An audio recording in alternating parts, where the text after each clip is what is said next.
Hey, Matt Rosenberg here with RoseCap Financial. As I'm sending you this video, the market is currently down about 8 to 8.5%, and we're having another pretty bad day, unfortunately, due to coronavirus.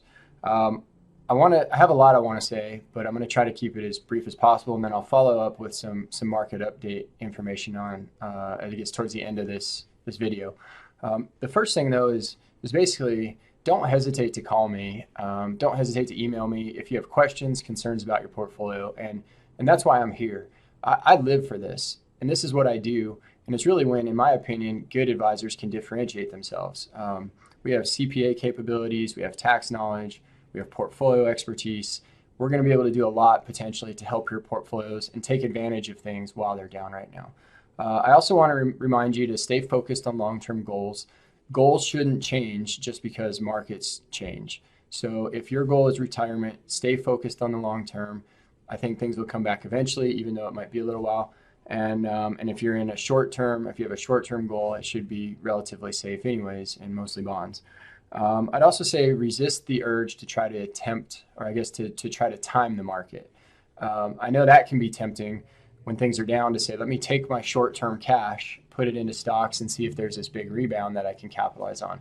But that's not your goal, and we want to avoid trying to gamble in market situations. Or alternatively saying, let's sell out right now while things are down because we think they're going to go down further. That's just something that's hard to predict. The last thing I want to say is take advantage of the opportunities while the market's down. And I've mentioned these in past videos. We can tax loss harvest for you right now. We can get out of inefficient mutual funds. We can Roth convert. These are things, if you're not sure if they apply to you, again, don't hesitate to call me. We're not overwhelmed right now, and I'm more than happy to help with that. So on that note, here's a little bit of information about what I see in the market right now.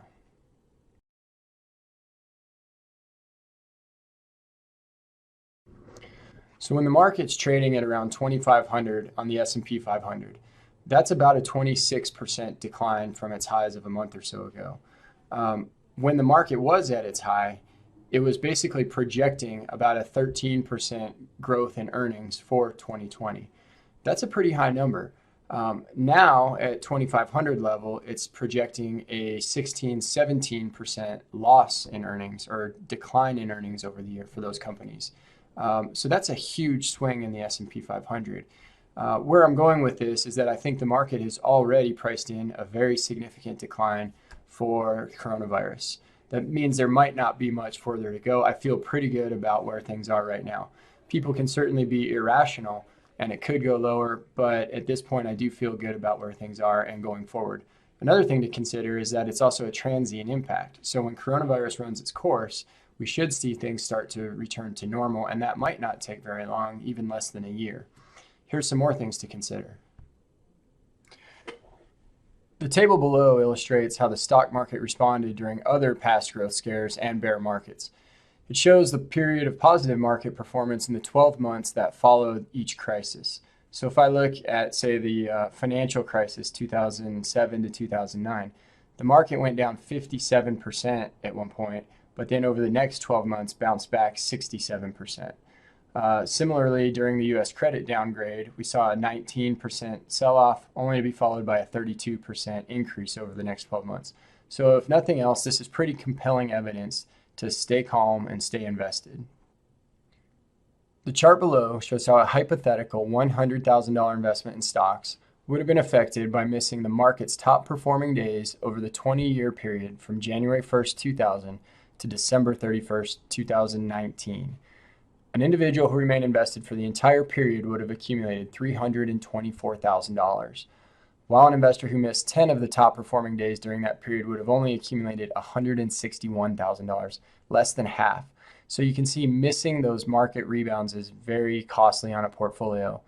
Another thing to consider is that over the last 20 years, 24 of the 25 worst trading days were all within 1 month of the 25 best trading days. So what that means is these big swings, the big ups and the big down days tend to happen together, and that's what we're going through right now. If nothing else, this is even more compelling evidence to stay invested and stick to your financial goal. I hope this information helps. And as I said at the beginning of this video, check your portfolio, think about your long-term financial goal, and if you're not feeling good, at least about your portfolio, feel free to give me a call. It's never a bother. I love what I do, and I'm here to help you through this. And it's always a pleasure to see you. So have a nice day.